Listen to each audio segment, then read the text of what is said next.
Apakah kalian pernah melihat jutaan jenis makhluk hidup yang ada di bumi? Mulai dari bakteri yang sangat kecil hingga gajah yang sangat besar. Lalu, apakah kalian pernah berpikir bagaimana caranya ilmuwan untuk mempelajari keanekaragaman yang luar biasa ini? Jawabannya ada pada klasifikasi makhluk hidup. Maka dari itu, pada kesempatan kali ini, saya akan menyampaikan dasar-dasar klasifikasi makhluk hidup. Apa itu klasifikasi makhluk hidup? Klasifikasi makhluk hidup adalah proses pengelompokan organisme berdasarkan ciri-ciri tertentu. Ilmu yang mempelajari klasifikasi makhluk hidup disebut taksonomi, yang berasal dari bahasa Yunani yaitu taksis, yang berarti susunan, dan nomos, artinya hukum. Tujuan utama klasifikasi makhluk hidup yang pertama adalah agar kita dapat mengenali dan mendeskripsikan setiap jenis makhluk hidup. Dan tujuan yang kedua adalah agar kita dapat mengetahui hubungan kekerabatan antar spesies.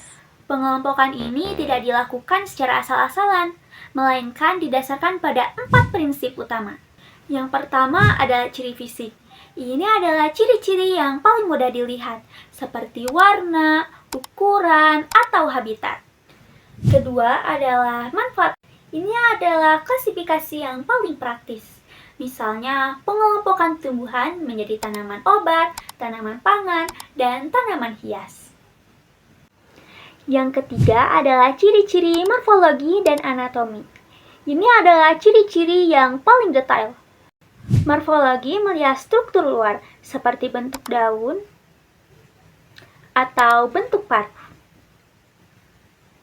Sedangkan anatomi itu melihat struktur yang lebih internal, seperti organ pernapasan atau ada tidaknya tulang belakang. Keempat adalah ciri biokimia. Ini adalah cara yang paling akurat, yaitu membandingkan molekul-molekul yang ada di dalam tubuh, seperti urutan DNA atau protein. Semakin mirip DNA-nya, maka semakin dekat pula kekerabatannya. Nah, hasil klasifikasi ini disusun dalam tingkatan yang disebut takson. Urutannya yaitu kingdom, phylum, divisio, kelas, ordo, familia, genus, dan spesies.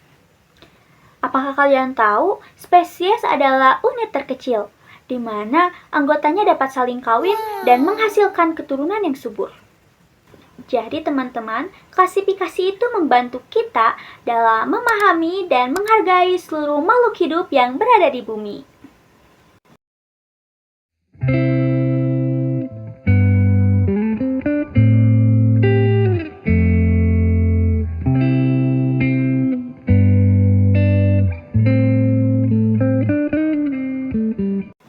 Sekarang, cobalah identifikasi kingdom dan phylum dari hewan peliharaan kamu. Dadah!